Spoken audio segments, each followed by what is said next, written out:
Hello दोस्तों, स्वागत है आप सभी का ग्रीनलैंडर चैनल पे जहां आपको मिलते हैं फैक्ट्स कहानियों के साथ। आज हम अपने उत्तराखंड के इतिहास की सीरीज को आगे बढ़ाते हुए उसमें जो लेक्चर हम पढ़ेंगे वो है गोरखा रूल इन गढ़वाल। इससे पहले वाले लेक्चर में हम गोरखा ने किस प्रकार से कुमाऊं में आक्रमण किया और कुमाऊं को अपने अंडर ले लिया उसके बारे में डिस्कस किया था और लगभग बैटल ऑफ खुरबुड़ा तक हमने वहाँ डिस्कस कर लिया था। लेकिन इस वीडियो में भी हम थोड़ा डिटेल में बैटल ऑफ खुरबुड़ा को पढ़ेंगे और किस प्रकार से उन्होंने गढ़वाल पे अपना आधिपत्य जमाया और वहाँ से अपना रूल चलाया, इस बारे में हम इस वीडियो में चर्चा करेंगे। तो चलिए शुरू करते हैं।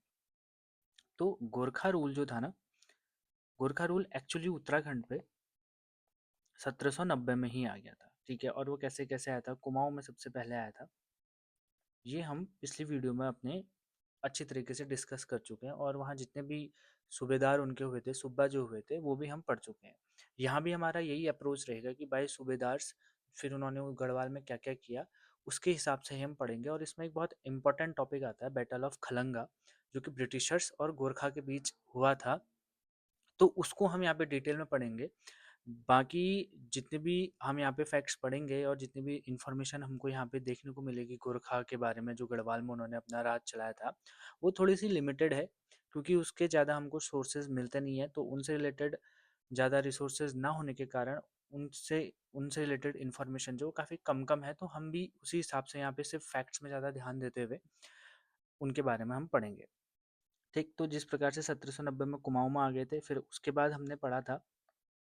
अब देखते हैं, चलो बैटल ऑफ खुरबुड़ा से ही हम क्या करते हैं, शुरू करते हैं। पीछे की कहानी हम देख चुके हैं कि कुमाऊं में आ गए हैं और एक बार उन्होंने लंगूरगढ़ का क्या किया है, सीज किया है और एक ट्रिटी करी थी प्रद्युम्न शाह के साथ कि 4000 एनुअल आप क्या देंगे, हमको टैक्स देंगे तो हम यहाँ से जा रहे हैं। ठीक है, इतना हम लंगूर गढ़ी लंगूर गढ़ी का जो सीज था या बैटल था, ठीक, वो हम पिछले वाली वीडियो में हमने देखा है।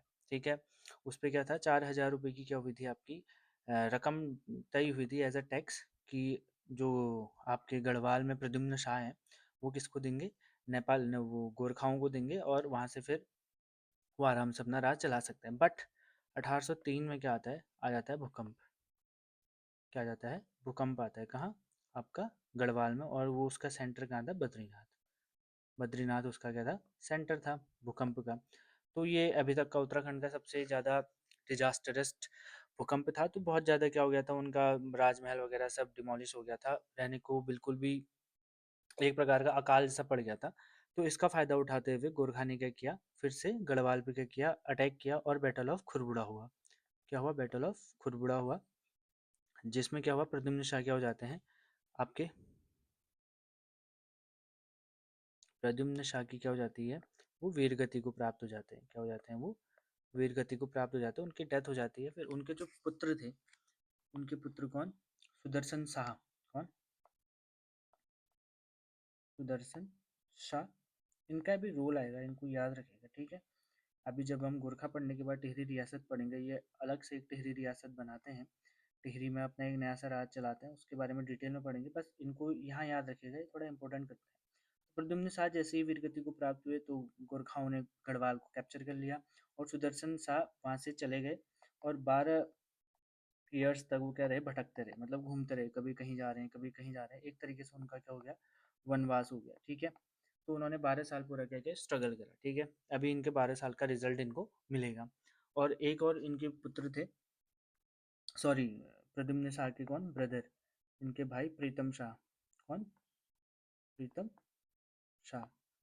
प्रीतम शाह को अमर सिंह थापा ने, प्रीतम शाह को अमर सिंह थापा ने क्या कर दिया था, अमर सिंह थापा ने कैप्चर करके कहाँ भेज दिया था, आपका नेपाल भेज दिया था। ठीक, कहाँ भेज दिया था, नेपाल भेज दिया था।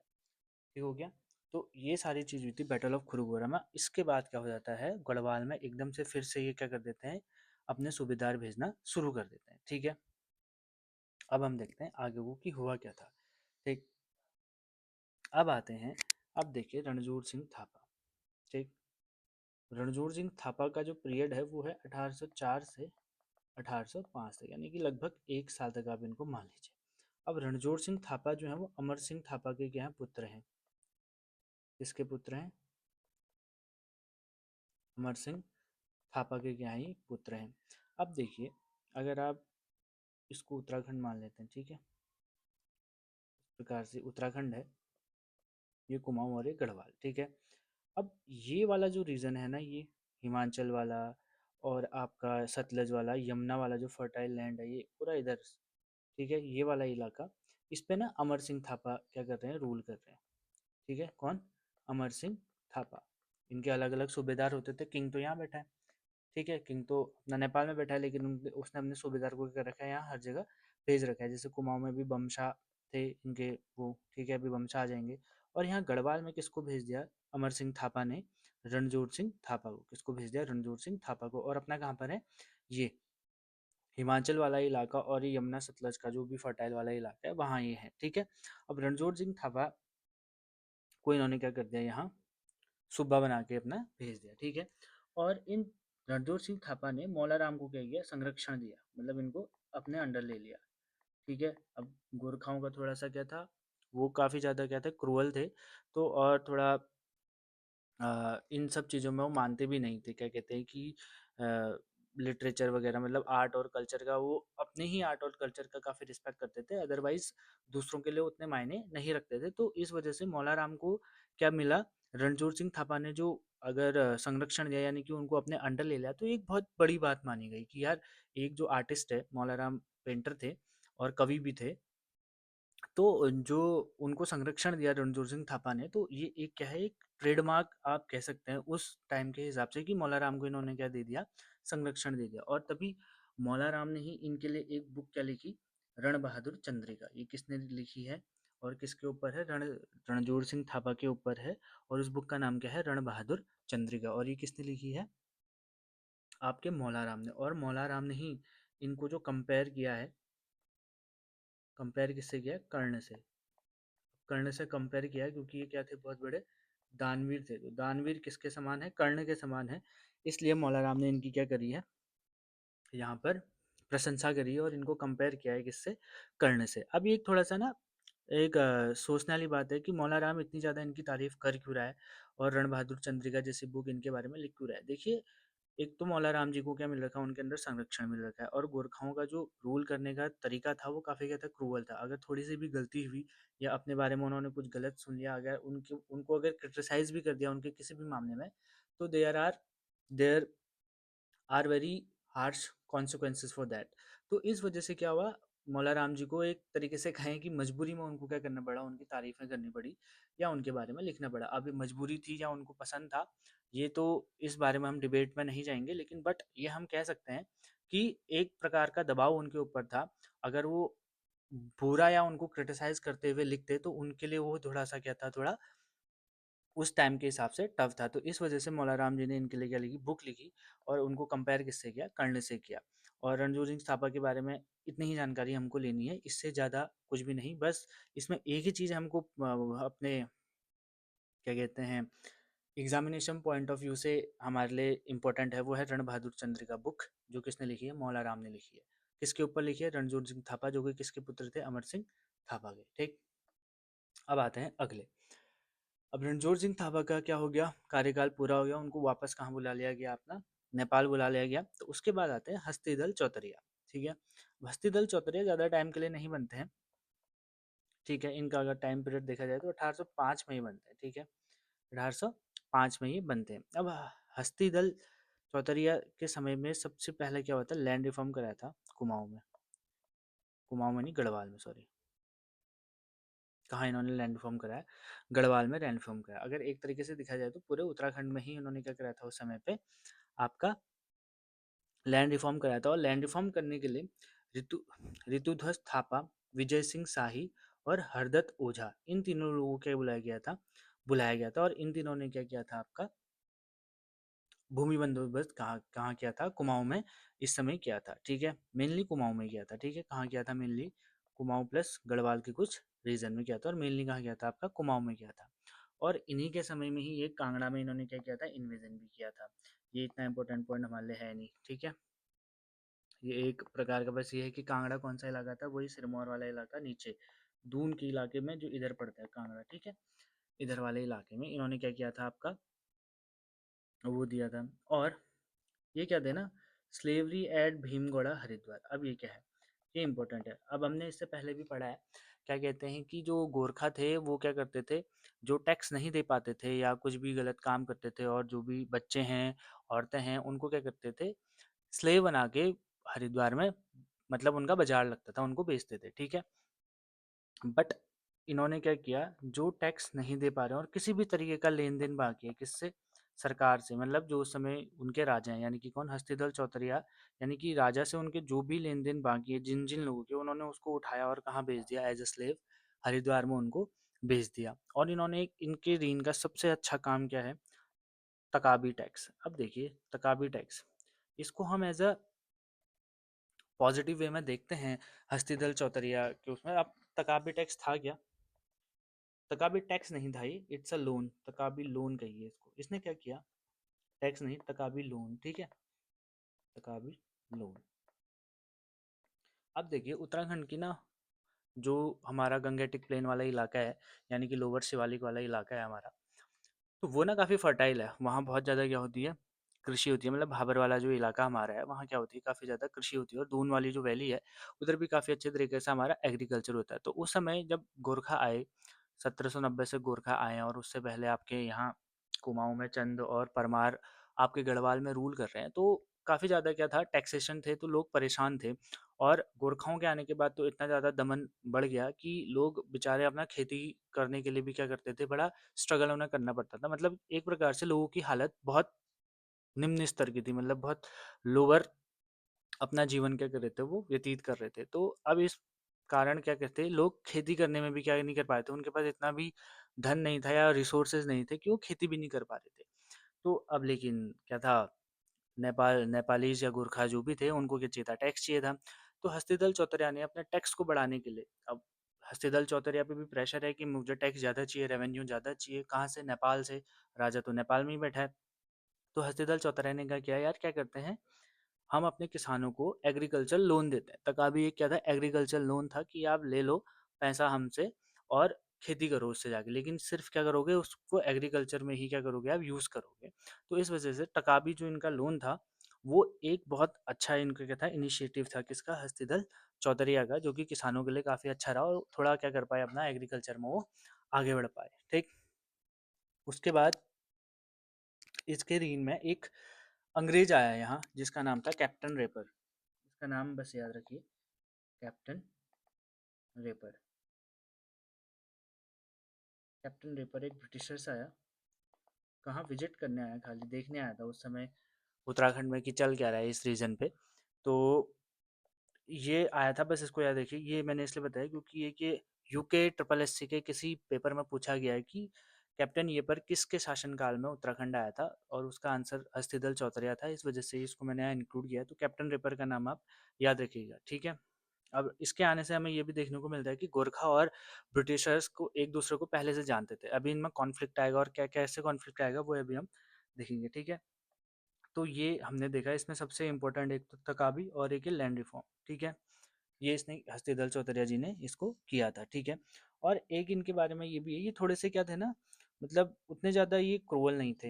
इन्होंने काफ़ी सोचा था, मतलब जिस हिसाब से गोरखाओं की क्रुएलिटी थी, जब उनका एडमिनिस्ट्रेशन और जस्टिस सिस्टम हम पढ़ेंगे, उसमें आपको देखने को मिलेगा कि किस लेवल का इनका जस्टिस सिस्टम था, तो उससे इनकी क्रुएलिटी का आपको पता चलेगा। बट जो हस्तिदल चौधरी थे, काफ़ी अच्छे थे, एक तरीके से कह सकते थे कि ह्यूमेन नेचर इनका था, इनह्यूमेन नहीं थे, ह्यूमेन थे, ठीक है। तो एक महंत हुआ करते थे, राजा मतलब महंत हुआ करते थे एक मंदिर के, जिनका नाम था, क्या नाम था, हरसेवक राम। क्या नाम था, हरसेवक राम, ठीक है।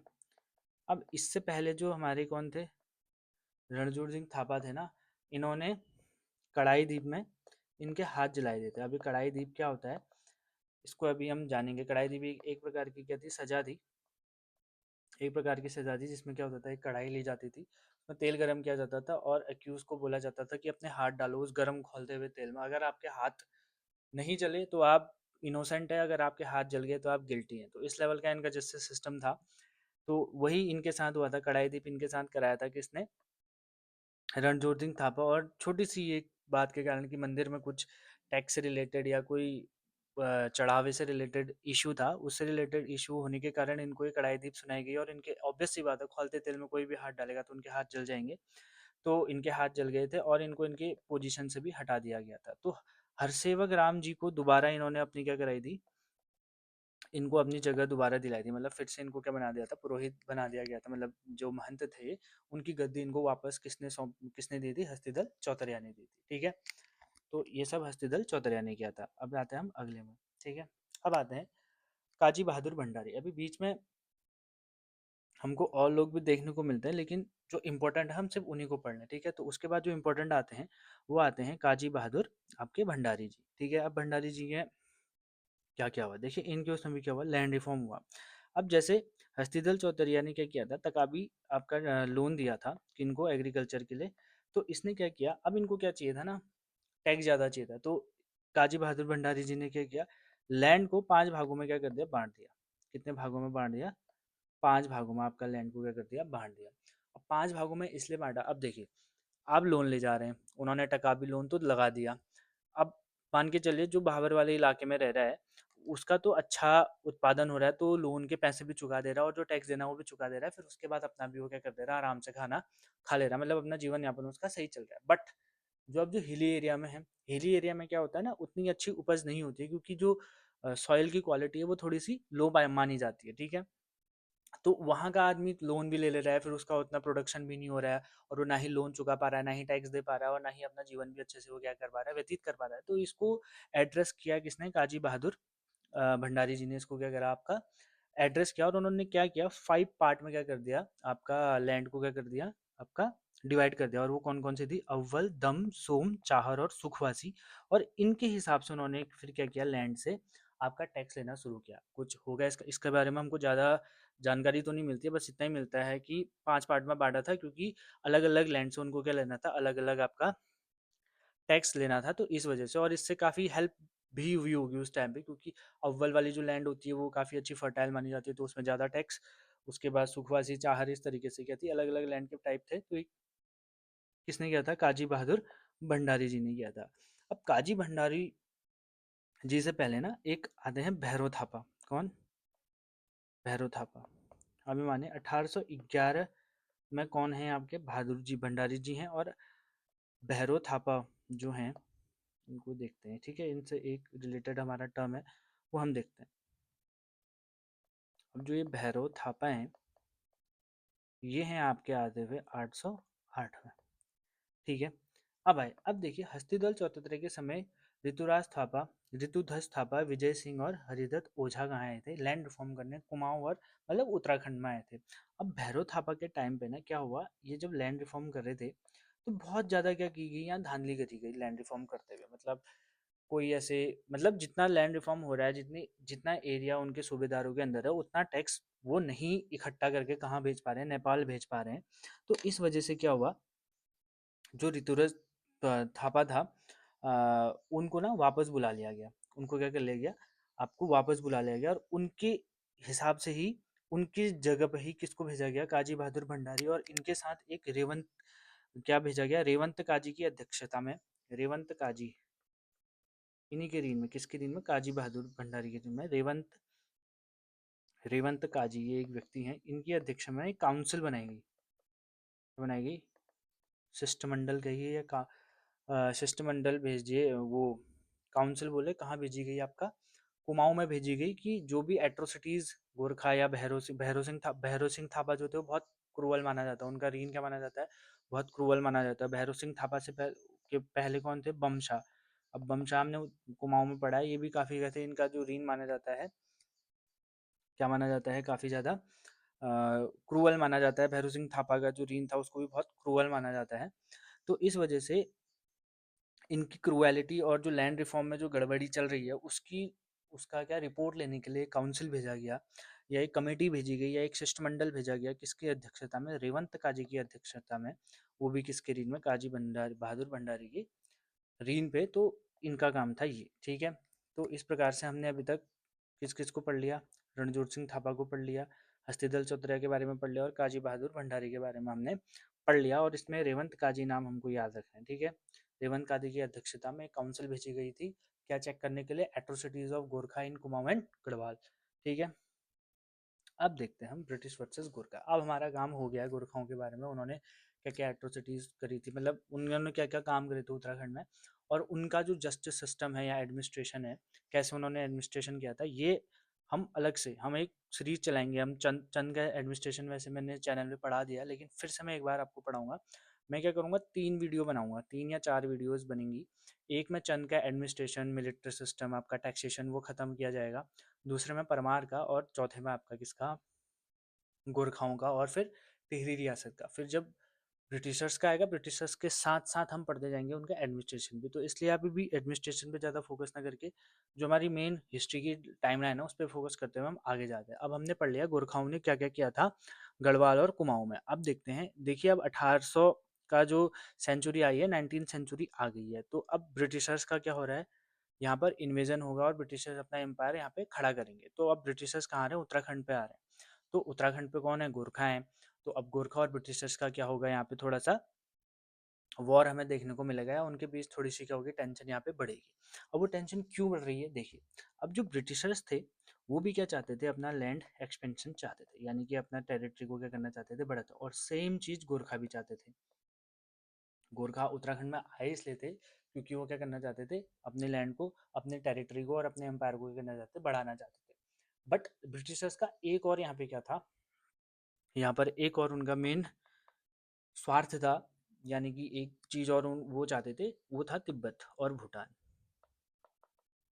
ठीक, तिब्बत और भूटान। अब यहाँ ना गोल्ड का बहुत सारा क्या होता है, बिजनेस होता है। ठीक है, और भी बहुत सारे यहाँ से हमारे एंशियंट टाइम से क्या चलते हुआ रहा है, इन दो कंट्रीज से हमारे क्या चलते हुआ है, ट्रेड चलते हुआ है। तो इस ट्रेड में मोनोपोली चाहता था कौन, ब्रिटिशर्स। और इस ट्रेड में मोनोपोली लाने के बीच में कौन आ रहा था, आपके गोरखा रहे थे। ठीक है, माणा पास पे एक पुल पड़ता था जिसके कारण वहां से ट्रेड होता था। तो जब ब्रिटिशर्स वहां पहुंचे तो गोरखाओं ने क्या किया, वो पुल ही तोड़ दिया ताकि ट्रेड ही ना हो पाए। तो इससे बहुत ज्यादा डिस्टर्बेंस हमें देखने को मिला था ट्रेड में। जो बेचारे लोकल्स थे, जो भोटिया होते थे या लोकल आपके ट्रेडर्स हैं, उनको वो पुल टूटने की वजह से क्या होता, काफ़ी ज़्यादा दिक्कत हुई थी, ताकि अंग्रेज उस पर मोनोपोली ना कर पाए, गोरखाओं का ही वहाँ पे आधिपत्य रहे, इसलिए गोरखाओं ने वो पुल तोड़ा था। ठीक है, खैर वो अलग कहानी है, उसके बारे में कभी बाद में बात करेंगे। ठीक है, तो अभी हम देखते हैं कि ब्रिटिश और गोरखा के बीच में टर्मोइल क्यों है। पहले पहले तो ठीक है, अब देखिए 1790 से चले हुए आ रहा है थोड़ा थोड़ा, और वो बीच में रेपर पीछे भी आए थे देखने के लिए कि क्या क्या चल रहा है, वो हम देखा। बट क्या हुआ, एक तो बहुत क्या चाहते थे, अपने टेरिटरी का एक्सटेंशन। अब जो मेन दिक्कत आई ना, अब यूपी जो अभी हमारा है, वहाँ आ गए थे कौन, आपके गोरखा। और सहारनपुर जो अभी उत्तराखंड में ही है, सहारनपुर, सहारनपुर वाले इलाके है ना, बॉर्डर शेयर करता था किससे, आपका उत्तराखंड और यूपी से, अभी भी करता है। ठीक है, तो मेन कॉज है ये वाला लैंड, मतलब ये वाला इलाका। ठीक है, क्या हुआ, जो ब्रिटिशर्स थे वो चाहते थे कि जो सहारनपुर वाला इलाका या दून वैली है, ये किसके अंडर आ जाए, उनके अंडर आ जाए, बिकॉज ऑफ सेम रीजन, क्योंकि बहुत ज़्यादा क्या था, फर्टाइल इलाका था। ठीक है, बहुत ज़्यादा फर्टाइल, लेकिन यहाँ पहले से गोरखा है। अब ब्रिटिशर ने कुछ हद तक क्या करा, अपनी छोटी छोटी पोस्ट बनाना यहाँ क्या करा, शुरू करा। ठीक है, अपनी छोटी छोटी पोस्ट यहाँ पे बनाना शुरू करा। तो जैसे पुलिस स्टेशन बना दिया, और ऐसे अपना कोई आउट हाउस टाइप बना दिया, और वहाँ अपनी आर्मी रख ली, मतलब लोग रख लिए। तो इस तरीके से क्या करने लगे, टेरिटरी में अब ब्रिटिशर्स आने लगे। ठीक है, तो अब गोरखा क्या थे, हमेशा से गुरिल्ला वॉरफेयर में काफ़ी ज़्यादा अच्छे थे वो। तो वो क्या करते थे, लूट पाट बहुत मचाते थे इनके इलाके में। ठीक है, यानी कि कभी पुलिस स्टेशन तोड़ दिया तो वहाँ से आर्मरी ले गए, अपना बंदूकें ले गए, अपने जो बम हैं वो ले गए, सब कुछ, मतलब जो आर्टरीज चाहिए, कभी पैसे ले गए, मतलब लूटपाट वहाँ वो मचाते रहते थे। तो ब्रिटिशर्स बहुत परेशान थे किनसे, गोरखाओं से। ठीक है, वही दूसरा वाला हमने ये देख लिया कि इरिटेटेड थे काफ़ी ज़्यादा ब्रिटिशर्स किनसे, गोरखाओं से। अब क्या हुआ, गोरखाओं ने, अब ये चलता रहा काफ़ी, 5 6 10 साल तक ये आराम से चलता रहा। ठीक है, अब क्या हुआ, 1814 में अब ये आ जाता है आपका पीक पॉइंट। ठीक है, यानी कि अब यहाँ से ब्रिटिशर्स क्या चाहेंगे कि अब हमारा ही कंट्रोल आना चाहिए, अब बहुत हो गया। इस वाले पॉइंट पे कहाँ पे से पहुंचे, अब 3 क्या थे आपके पुलिस स्टेशन थे, जहाँ क्या कर दिया, गोरखाओं ने आग लगा दी। और ये वही वाला इलाका था, दून वैली वाला और सहारनपुर वाला, वो पूरा वाला इलाका। ठीक है, वहाँ क्या लगा दी, आग लगा दी, और उनके 118 पुलिसमैन क्या हो गए, मर गए।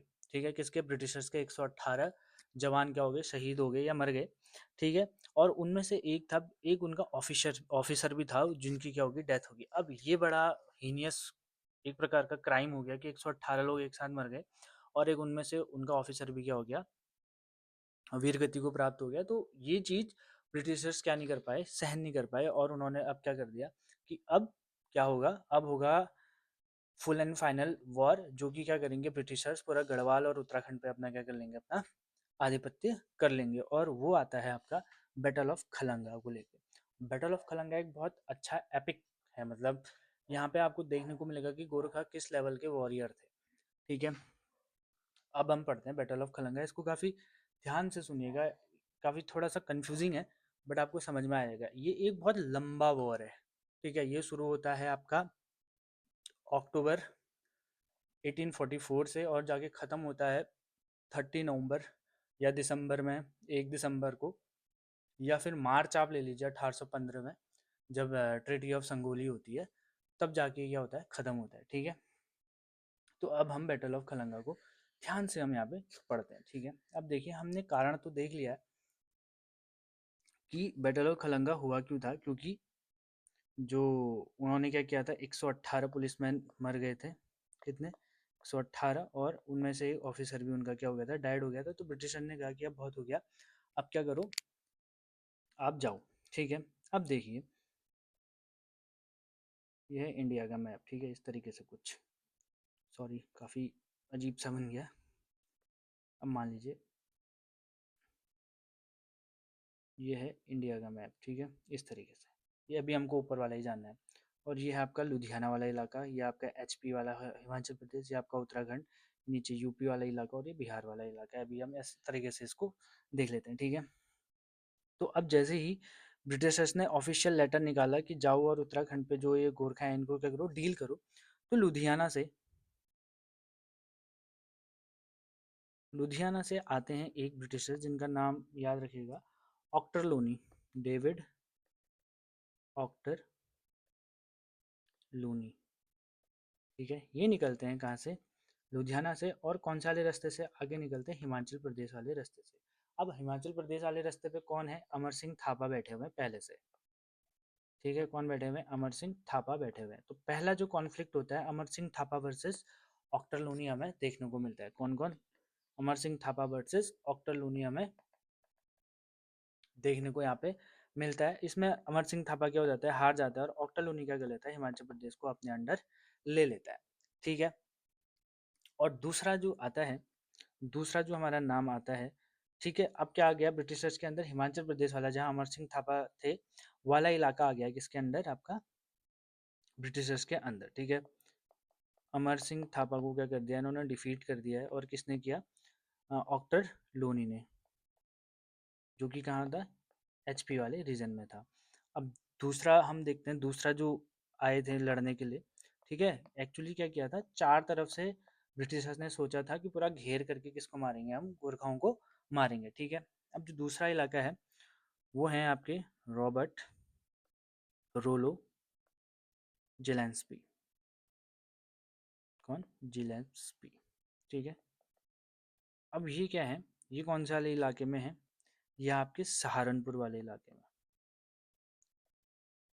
ठीक है, सहारनपुर वाले इलाके में। और इनको जो ऑर्डर मिला था वो मिला था कि अब ये जो उत्तराखंड में गोरखा हैं, एक तो इनको डिफीट करो, और दून वैली में आगे आप जौनसर वाला जो इलाका है उसमें आगे बढ़ते रहो, किसके साथ, ऑक्टर लोनी के साथ मिलते हुए, क्योंकि ऑक्टर लोनी एचपी में उस समय आ गए हैं, ठीक है। अब ये दोनों मिल गए, कौन, ऑक्टर लोनी और, मतलब मिल गए मतलब कि पहले से मिले हुए हैं, बट अब इनकी क्या हो गई, आर्मी कंबाइन हो गई, ठीक है।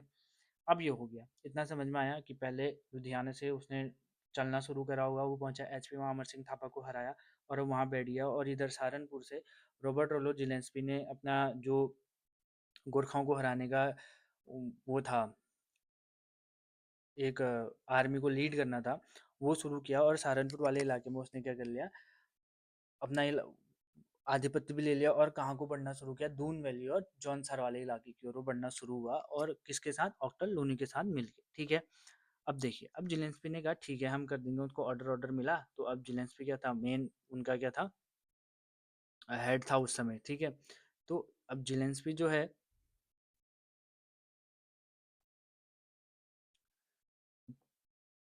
जेलेंस्की जो है इसने क्या किया, टू पार्ट्स में अपनी क्या करी, आर्मी को डिस्पैच करा। एक तो अपना अपना लीड किया इसने, वही जौनसार वाले इलाके में खुद चला गया, और दूसरे में कौन आया, कर्नल मेबाई। कौन? कर्नल मेबाई। कर्नल मेबाई को बोला आप जाओ, और जो दून वाला इलाका है, ठीक है, अपना कहाँ चले गए, उनको ऑर्डर मिला था, किसको, जेलेंस्की को ऑर्डर मिला था कि आप सहारनपुर में है तो दून वैली और जौनसर वाले रीजन को क्या करो, आगे बढ़ते रहो, किसके साथ, ऑक्टालोनी के साथ मिलकर, क्योंकि ऑक्टालोनी ऊपर से आ रहे हैं। और लेकिन जेलेंस्की ने कहा ठीक है, मैं जौनसर वाले इलाके की तरफ जाता हूँ, और कर्नल मेबे जो उनका सबॉर्डिनेट होगा उसको बोला कि तुम दून वैली की तरफ जाओ। तो कर्नल मेबे निकला कहाँ, दून की तरफ, और दून में ही था खलंगा फोर्ट।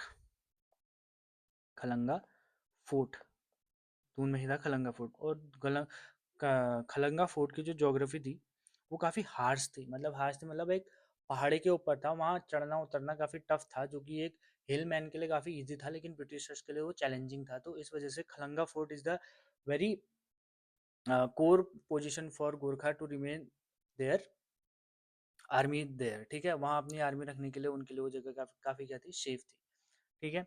तो क्या हुआ, अब कर्नल मेबे निकले दून की तरफ। अब जैसे ही दून की तरफ निकले, तो अब उस समय खलंगा फोर्ट पे जो गोरखा थे वो नहीं थे, और दून में गोरखा को उस समय कौन लीड कर रहा था। अब देखिए, मेबई निकल चुका है अपनी आर्मी लेके, ठीक है, अपनी आर्मी लेके, और किसकी तरफ, दून की तरफ। और दून में उस समय गोरखा हैं, और गोरखाओं को लीड कौन कर रहा है, आपका बहादुर शाह कुंवर।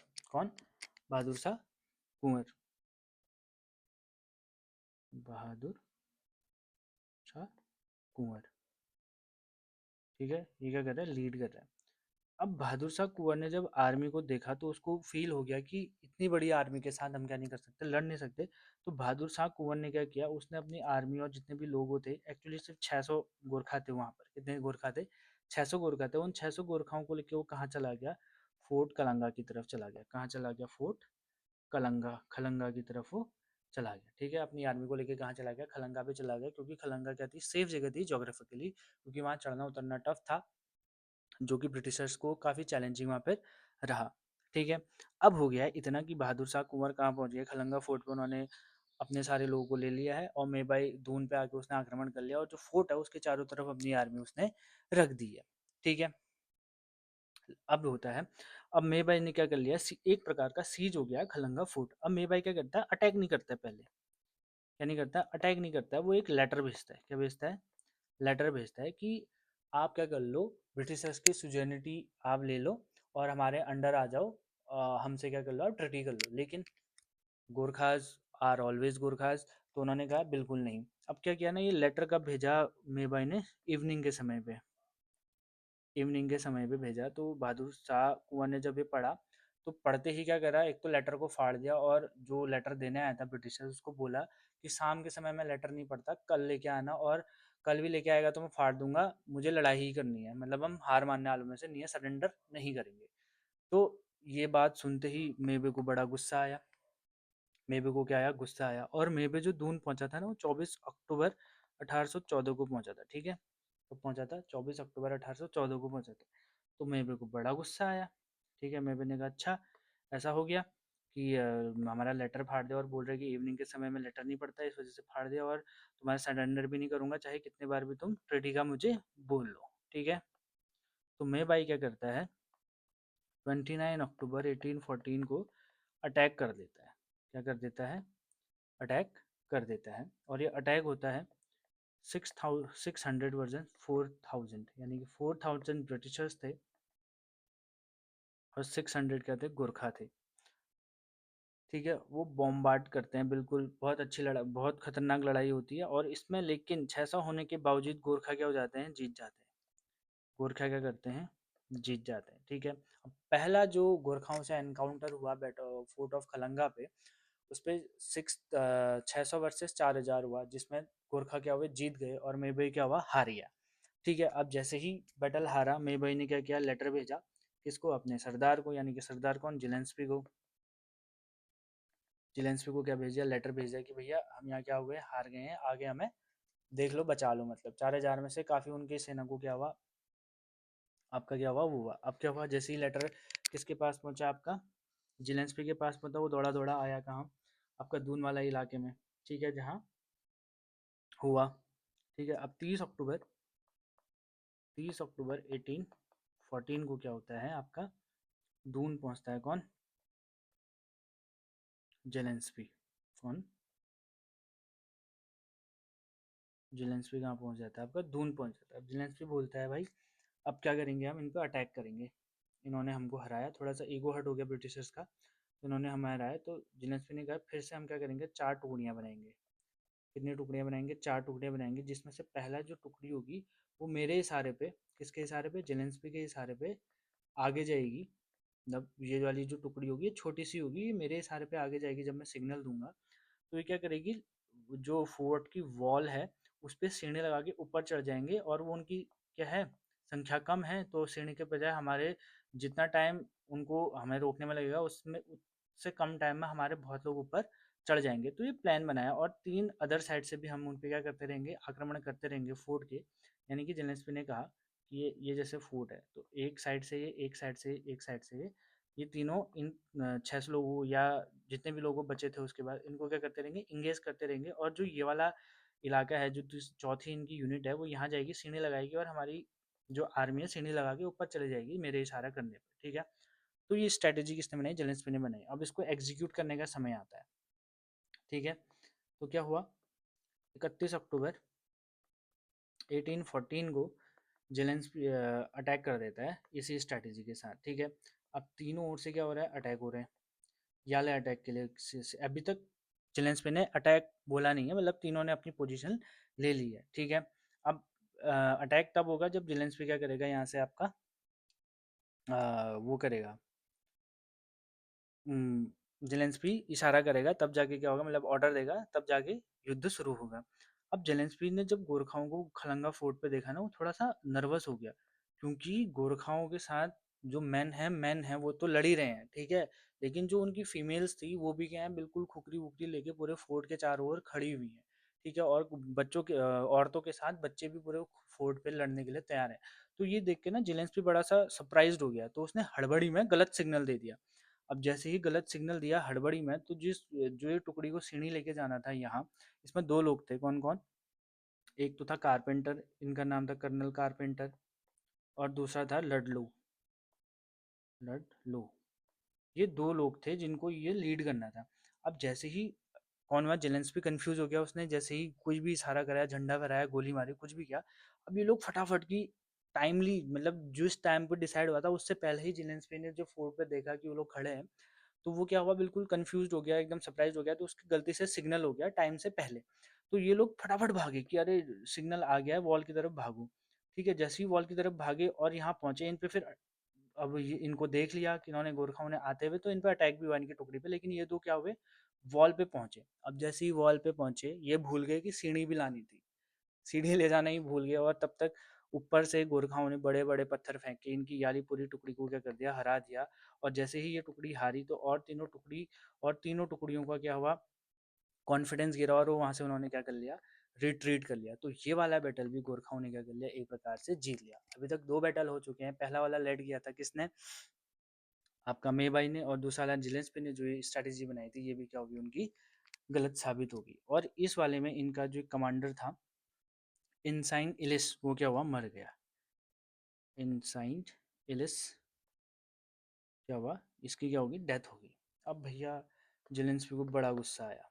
जेलेंस्की ने कहा ये कैसे हो सकता है कि ये जो हिली मैन है, पहाड़ी आदमी है, उनको बोला जाता था माउंटेन रैट्स, गोरखाओं को बोलते थे ब्रिटिशर्स, तो ये इन्होंने हमारे इतने लोगों को मार दिया, हमारे इतने अच्छे स्ट्रेटेजी को इन्होंने इतने जल्दी कैसे ख़त्म कर दिया। तो वो बड़ा गुस्सा हुआ। तो नेक्स्ट डे उसने भी क्या करा, जेलेंस्की ने फिर से क्या करा, आपका अटैक किया, ठीक है। नेक्स्ट डे फिर से क्या हुआ, अटैक हुआ। अब इस अटैक में भी क्या हुआ, जेलेंस्की मर गया, ठीक है। जेलेंस्की क्या हुआ, मर गया। जेलेंस्की वीरगति को प्राप्त हो गया अपना, ठीक है। अब जो कमांड आई जेलेंस्की के बाद, वो आई मेबाई के हाथ में। अब मेबाई ने यहाँ पे समझदारी की बात करी, उसने कहा कि अभी जो हमारे पास है गोला बारूद, जो भी हमारे पास इन्फोर्समेंट है, वो क्या है, कम है। जो हमारे पास रिसोर्सेज है, खाना है, गोलियां हैं, बारूद है, वो सब क्या हमारे पास कम है। तो इसने क्या किया, वेट किया, इसने क्या किया, वेट किया क्या आने का, रीइंफोर्समेंट आने का। कहाँ से, दिल्ली से जो रिसोर्सेज आएंगे उसका इसने क्या किया, वेट किया। तो फाइनली अब देखिए हम कहाँ पहुँच गए थे, 1-2 नवंबर पे ये बात हुई थी। अब जो री इन्फोर्मेंट्स आता है वो कब आता है, 24 नवंबर 1814 को आता है। कब आता है, 24 नवंबर 1804 को आता है। वो जो रिसोर्सेज थे किसके, ब्रिटिशर्स के। कहाँ से, दिल्ली से। ठीक है, उस टाइम पे ट्रेन थी नहीं, तो वो आने में टाइम लग गया। ठीक है, ये आया। तो अब देखिए कहाँ, 1 नवंबर 31 अक्टूबर को वो पूरा वॉल वाला कांड हुआ। फिर उसके बाद नवंबर के पूरे 24 दिन, तो 24 दिन तक गोरखा कहाँ है, खलंगा फोर्ट पर ही है। तो यानी कि उनके रिसोर्सेज भी क्या हो रहे होंगे, खत्म हो रहे होंगे, खाना खत्म हो रहा होगा, पानी की कमी हो रही होगी। अब जैसे ही इनका क्या हुआ, ब्रिटिशर्स का सामान आ गया, तो उसमें एक चीज आई थी, 18 पाउंडर ये कैनन थी। क्या थी, कैनन थी, मतलब तोप थी, जो कि क्या करती थी, 18 पाउंड का तोप क्या कर सकती थी, दाग सकती थी, मतलब फेंक सकती थी दीवार तोड़ने के लिए, जो कि क्या था, इनफ था। तो ये आ गया किनके पास, अब ब्रिटिशर्स के पास। और लोग भी अब उनके पास, मैन पावर भी क्या हो गई, बढ़ गई। ठीक है, तो अब मेवाई सबसे पहला काम, जब उसके पास ये री इन्फोर्समेंट आ जाता है, तो सबसे पहला काम वो क्या करता है, मेवाई वो करता है, वाटर सप्लाई कट कर देता है। कहाँ की, आपकी खलंगा फोर्ट की। ठीक है, यानी कि जहाँ से भी खलंगा फोर्ट में पानी जाता होगा उसको क्या कर देता है, वो आपका बंद कर देता है। कौन, मेवाई। तो ठीक है, अब गोरखा क्या जा रहे हैं, रिसोर्सेज भी उनके पास है, खाना भी कम है, और इतनी सारी लड़ाइयाँ लड़ने के बाद अब सिर्फ कितने गोरखा बचे हैं, 600 में से 70 गोरखा बचे हैं। कितने गोरखा बचे हैं, 70 गोरखा बचे हैं। अब क्या करते हैं, बहादुर शाह कुंवर, क्या कहते हैं कि अब यहाँ रहना हमारे लिए क्या नहीं है, सही नहीं है। तो वो 70 के 70 अपने गोरखाओं को लेके क्या कर देता है, रिट्रीट कर देता है। कब, 30 नवंबर 1814 को। 1814 को क्या कर देता है, वो रिट्रीट कर लेता है, यानी कि खलंगा फोर्ट को चले जाता है। आपका 70 गोरखाओं को लेके क्या हो जाता है, वहां से चला जाता है। ठीक है, अब देखिए पूरा 1 महीना गोरखा क्या हुए हैं, बिल्कुल एकदम ब्रेवरी से लड़े, और 3 बार किनको हराया आपने, इन्होंने ब्रिटिशर्स को हराया है। ठीक है, तो जब वो 70 लोग बचे और उसने अपने साथियों की हालत देखी कि अब ना खाना है ना पानी है, तो कैसे हम लड़ेंगे, तो उनको लेके वो क्या हो गया, वहां से निकल गया रात को। ठीक है, लेकिन 1 दिसंबर को फिर क्या करते हैं, 1 दिसंबर 1814 को फिर क्या करते हैं, ब्रिटिशर्स जो हैं खलंगा फोर्ट को अपने अंदर ले लेते हैं, और एक ऑर्डर जारी करते हैं कि जो 70 गोरखा यहाँ से भागे हैं, इनको क्या करो, ढूंढो और मारो, ढूंढो और मारो इनको। तो जो मेबाई था, मेबाई ने एक और इनका वो था, मुडलो करके एक कमांडर था, उसको ये मिला, तो मुडलो ने ढूंढा इनको, और इनको क्या कर दिया, ढूंढ ढूंढ के इनको मारना शुरू कर दिया। तो इस प्रकार से बैटल ऑफ खलंगा क्या होता है, खत्म होता है। 70 गोरखाओं को भी मार के फिर ब्रिटिशर्स क्या करते हैं, खलंगा फोर्ट को अपने अंडर ले लेते हैं। तो यहाँ पे ब्रिटिशर्स को एक बहुत बड़ी सेटबैक देखना पड़ा था उस 1 महीने के अंदर, जो कि अक्टूबर और नवंबर के बीच में, अक्टूबर से लेकर नवंबर तक पूरा सेटबैक देखने को मिला था। वो तो उनके पास रिसोर्सेज की कमी पड़ी, इस वजह से वो क्या नहीं कर पाए, सस्टेन नहीं कर पाए, वरना यहाँ पर ब्रिटिशर्स को हार का सामना करना पड़ सकता था। तो अब जैसे ही खलंगा फोर्ट किसके अंडर आ गया, आपका ब्रिटिशर्स के अंदर आ गया, तो फिर क्या होगा, ऑब्वियस सी बात है, ट्रीटी होगी। क्या होगी, ट्रीटी होगी, क्योंकि जो राजा है वो नेपाल में बैठा है, अभी तो एक छोटी सी टेरिटरी आपके अंदर आ रही है ना। तो क्या हुआ, आपका तो होती है पहली जो ट्रीटी होती है, ट्रीटी से पहले अभी गढ़वाल पे इन्होंने आधिपत्य किया। तो अब गढ़वाल का जो उस समय बहादुर शाह कुंवर जो आपका सूबा था दून वाला, तो उसको छोड़ के पूरा गढ़वाल इन्होंने अपने अंडर ले लिया। फिर उसके बाद 14 दिसंबर 1814 को कुमाऊं को भी इन्होंने क्या कर लिया, अपने अंडर कर लिया। क्या कर लिया, कुमाऊं को भी क्या कर लिया, अपने अंडर ले लिया। ठीक है, कब, 14 दिसंबर 1814 को। ठीक है, उसके बाद क्या होता है, और ये अल्मोड़ा में आ गए। अब इनको 1 साल पूरा और लग जाता है कुमाऊं को अपने अंडर लेने में। ठीक है, क्योंकि गोरखा बहुत पावरफुल थे। अब गढ़वाल और दून वाला इलाका तो इन्होंने 14 में ले लिया खलंगा युद्ध करके, लेकिन कुमाऊं वाला इलाके में क्या हुआ, 1 साल और लग गया। और कब, 13 अप्रैल 1815 को 13 अप्रैल 1815 को होता है क्या? गणनाथ का युद्ध। कौन सा युद्ध? गणनाथ का युद्ध, जिसमें क्या होते हैं, गोरखा हार जाते हैं, वो गोरखा हार जाते हैं और बमशाह क्या कर देता है आपका? सरेंडर कर देता है। बमशाह क्या कर देता है? सरेंडर कर देता है। ठीक है, कब करता है सरेंडर? 27 अप्रैल 1815 को क्या कर देता है आपका? सरेंडर ये कर देता है। अब होती है एंग्लो गोरखा ट्रीटी। ठीक है, अब कुमाऊं में कैसे आई अभी हमने देख लिया। ठीक है, कुमाऊं में इतना बड़ा, जैसे हमने खलंगा और दून वाले इलाके में देखा, इतनी बड़ी कहानी तो देखने को हमको नहीं मिलती है क्योंकि रिसोर्सेज इतने ज़्यादा नहीं मिलते हैं। बट 13 अप्रैल को गणनाथ के युद्ध की हमको जानकारी मिलती है, तो हमने वो देख लिया और ये इंपॉर्टेंट भी है। ठीक है, और किसने सरेंडर किया था? आपके बमशाह ने यहाँ पे सरेंडर किया था। तो अब आगे देखते हैं जो भी अब यहाँ पे क्या होगी, ट्रिटी वगैरह होगी। ठीक है, ट्रिटी अब करेंगे क्योंकि अब पूरा उत्तराखंड आ गया है किसके अंडर? ब्रिटिशर्स के अंदर। तो होगी अब यहाँ पे ट्रिटी। ठीक है, तो पहली ट्रिटी जो होती है, फर्स्ट ट्रिटी जो होती है, वो होती है 27 अप्रैल 1815 को। ठीक है, किसके बीच में? आपके गार्डनर और बमसा चौतन्य। और गार्डनर के बारे में भी पढ़ेंगे, बिटवीन गार्डनर एंड किसके? चौतरिया, बमशाह के बीच में। ठीक है, किसके बीच में? बमशाह के बीच में। दूसरी होती है 15 अगस्त 1815 को, अमर सिंह थापा के साथ होती है ये वाली। ठीक है, अब जैसे हमने पढ़ा ना कि एमपी में उनको हरा जाता, तो उनको मारा नहीं था, वो कहीं जो उनका श्रिंक हो गया ना, एम्पायर वहां से चले गए या छोड़ लिया, अंग्रेज जीत गए, तो एम्पायर श्रिंक होता रहा। तो इस वजह से जहाँ भी उस समय होंगे वो कुमाऊं में आ गए होंगे, या इस वजह से वहाँ क्या हुआ, उनके साथ क्या हुआ, ट्रिटी हुई। ठीक है, और फिर लास्ट जो हमको ट्रिटी देखने को मिलती है, जो पूरा जो ब्रिटिशर्स का पूर्ण तरीके से जो समर्पण आता है, मतलब गोरखा एकदम छोड़ देते हैं उत्तराखंड को, वो आता है आपका कब?